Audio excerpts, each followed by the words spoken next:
একজন ফুটবলার এবং most famous একজন ফুটবলার, কোটি কোটি কোটি টাকার মালিক সে।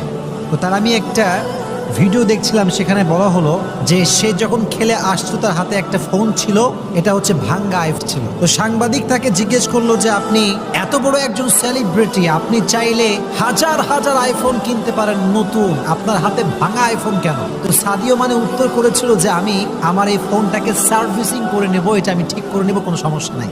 সাংবাদিক সবগুলো দেয়ার শকড। আপনার মতো একজন কোটিপতি, আপনার মতো একজন সেলিব্রিটি যদি আপনার আইফোনকে সার্ভিসিং করেন, তো মান সম্মান কিছু থাকবে না।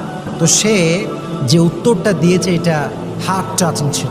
সে কথা বলেছে, দেখেন আমি চাইলে তো হাজার হাজার আইফোন কিনতে পারি, শুধু আইফোন না, মার্সিডিজ ব্র্যান্ডের গাড়ি কিনতে পারি, BMW কিনতে পারি না। আমাকে বলেন তো, এত কিছু যদি আমি কিনি, এই সব কিছুর কোনো একটা অংশ কি আমার সঙ্গে কবরে যাবে?